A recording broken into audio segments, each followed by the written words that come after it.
নমস্কার, স্বাগত জানাচ্ছি ফ্লেভার্স অফ কলকাতায়। ট্যাংরা মাছের তেল ঝাল আমার আজকের রেসিপি। খুব সাধারণ কিছু উপকরণ দিয়েই সুন্দর এই রেসিপিটি বাড়িতে বানিয়ে নেওয়া যাবে। আপনারা দেখুন, আশা করছি আপনাদের ভালো লাগবে।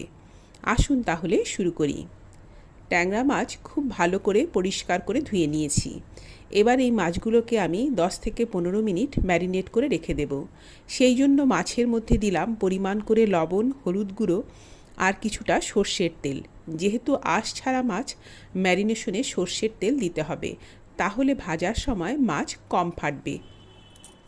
ট্যাংরা মাছ কিন্তু ছিটে আসবেই, তুলনামূলকভাবে কম ছিটবে যদি ম্যারিনেশনে কিছুটা সর্ষের তেল ব্যবহার করা যায়। মাছগুলোকে 10 থেকে 15 মিনিট ম্যারিনেট করে রেখে দেব। এবার এখানে আমি একটা মশলা তৈরি করব। সেই জন্য একটা বাটিতে দিলাম 1 চা চামচ পরিমাণ জিরের গুঁড়ো, আর কাশ্মীরি লঙ্কার গুঁড়ো ও ঝাল লঙ্কার গুঁড়ো মিলিয়ে দিলাম 1/2 চামচ পরিমাণ, আর পরিমাণ করে হলুদ গুঁড়ো দিয়েছি। অল্প জল দিয়ে গুলে এই মশলাটাকে আমি একপাশে রেখে দেব। রান্নার আগে মশলা এইভাবে তৈরি করে নিলে রান্নাটা ভালো হয়। এবার আমি মাছগুলো ভেজে নেব। ননস্টিক একটা প্যান বসিয়ে দিয়েছি। তেল ভালো করে গরম হয়ে গেলে দিয়ে দিলাম কিছুটা পরিমাণ লবণ। তেলের মধ্যে লবণ এইভাবে দিয়ে দিলে মাছ ভাজার সময় গায়ে ছিটে কম আসবে। ট্যাংরা মাছ বা যে কোনো আঁশ ছাড়া মাছ ভাজতে গেলে ছিটে খুব গায়ে আসে। এইভাবে লবণ দিয়ে দিতে হবে, আর তেল কম পরিমাণে দিতে হবে। আঁশ ছাড়া মাছ ভাজার সময় তেল কম পরিমাণে দিতে হবে, তাহলে একটু কম ছিটকবে। খুব বেশি কড়া করে মাছ ভাজা আমার ভালো লাগে না। আমি আমার পছন্দ মতন মাছ ভেজে নেব। তবুও ভালো করেই ভাজবো, কেন কি ট্যাংরা মাছে একটা গন্ধ থাকে। একটু ভালো করে না ভাজলে সেই গন্ধটা থেকেই যায়। হ্যাঁ, কিন্তু খুব বেশি কড়া করে মাছ আমি ভাজবো না। আপনারা নিজেদের পছন্দ মতন মাছ ভেজে নেবেন। যে সমস্ত বন্ধুরা আজ প্রথম আমার চ্যানেলে ভিজিট করছেন তাদের স্বাগত জানাচ্ছি। আমার পুরনো বন্ধুদের জানাচ্ছি আন্তরিক ধন্যবাদ আমাকে সাপোর্ট করার জন্য। আগামীতে আরও অনেক রেসিপি আমি আপনাদের সাথে শেয়ার করব। আপনাদের অনুরোধ করব আমার চ্যানেলটিকে সাবস্ক্রাইব করে আপনারা আমার সাথেই থাকুন। মাছগুলোকে ভেজে আমি তুলে নিলাম। সেই একই প্যানে আমি দিয়ে দিলাম আরও কিছুটা পরিমাণ তেল। ফোড়নের জন্য দেব 1/2 চামচ পরিমাণ কালো জিরে আর 2টো কাঁচা লঙ্কা। ফোড়নটাকে তেলের মধ্যে সুন্দর করে ভেজে নিতে হবে। কাঁচা লঙ্কার ফ্লেভার ও কালো জিরের ফ্লেভারটা যেন তেলের মধ্যে সুন্দর করে মিশে যায়। ফ্লেমটাকে আমি একটু কমিয়ে রেখেছি। এবার দিয়ে দিলাম একটা পেঁয়াজ কুচো। আমি 10টা ট্যাংরা মাছ এখানে নিয়েছি।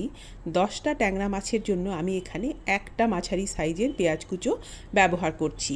খুব বেশি উপকরণ বা মশলা কিন্তু লাগবে না।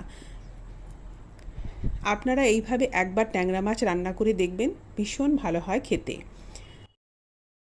পেঁয়াজটাকে ট্রান্সপারেন্ট করে ভেজে নিয়েছি। এবার দিয়ে দিলাম কুচো করে কাটা একটা টমেটো। পরিমাণ করে কিছুটা লবণ দিলাম, আর দিলাম খুব অল্প পরিমাণে একটু জল। ফ্লেমটাকে সিমে করে ঢেকে দেব যাতে টমেটোটা গলে নরম হয়ে যায়। বেশ অনেকটা সময় পরে এখন টমেটো গলে নরম হয়ে গিয়েছে। এবার আমি এর মধ্যে দিয়ে দেব গুলে রাখা সেই মশলার পেস্টটা। আমি যে বাটিতে জিরের গুঁড়ো আর কাশ্মীরি লঙ্কা ও ঝাল লাল লঙ্কার গুঁড়ো আর হলুদ গুঁড়ো জলে গুঁড়ে রেখে দিয়েছিলাম, সেটা দিয়ে দিলাম। এবার সিম আঁচে অনেকটা সময় ধরে মশলাটাকে সুন্দর করে কষিয়ে নিতে হবে। আমি সব সময় যেটা বলি, মশলা ভাজা বা কষার উপরেই খাবারের টেস্ট নির্ভর করে। মশলা কিন্তু সব সময় সিম আঁচে ভাজতে হবে। বেশ অনেকটা সময় ধরে আমি মশলাটাকে সুন্দর করে কষিয়ে নিয়েছি। এবার দিয়ে দেব ভেজে রাখা মাছগুলো। ঘরে থাকা খুব সাধারণ কিছু উপকরণ ব্যবহার করেই একটা সুন্দর বা মজার খাবার বাড়িতেই কিভাবে আমরা বানিয়ে নিতে পারি, আমার চ্যানেলে সাধারণত সেই ধরনের রেসিপি আমি আপনাদের সাথে শেয়ার করে থাকি। আপনারা দেখুন, আশা করছি আমার রেসিপিগুলো আপনাদের ভালো লাগবে। মাছগুলো দিয়ে দিয়েছি, আর মাছ ভেজে যেই প্লেটটা আমি তুলে রেখে দিয়েছিলাম সেই প্লেটটা ধুয়ে আমি একটু জল দিয়েছি। কিছুক্ষণ মাছগুলোকে উল্টে পাল্টে মশলার সাথে রান্না করে নেওয়ার পর আমি দিয়ে দেব কিছুটা পরিমাণ জল। আমি কিন্তু এখানে গরম জল ব্যবহার করব। ট্যাংরা মাছ একটু বেশি সময় ধরে সেদ্ধ করতে হয়। সেই জন্য কিন্তু খুব বেশি জল দিতে হবে না, ফ্লেমটাকে সিমে করে ঢাকা দিয়ে আমি রান্না করে নেব। যেহেতু মাছগুলোর পেটে ডিম আছে, সেই জন্য একটু বেশি সময় ধরে এই মাছগুলোকে সেদ্ধ করতে হবে। এই পর্যায়ে দেখে নিতে হবে নুন ঝাল সব কিছুর পরিমাণ ঠিক আছে কি না।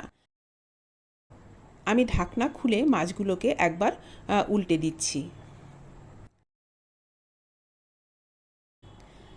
দিয়ে দিলাম কিছুটা পরিমাণ ধনেপাতা আর 2টো কাঁচা লঙ্কা দেব।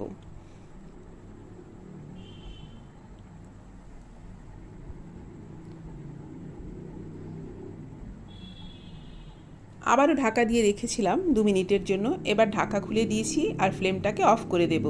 তৈরি হয়ে গেল ট্যাংরা মাছের তেল ঝাল। গরম গরম ভাতের সাথে মাছের এই প্রিপারেশন ভীষণ ভালো লাগে খেতে। আপনারা একদিন বানিয়ে দেখবেন, আশা করছি ভালো লাগবে।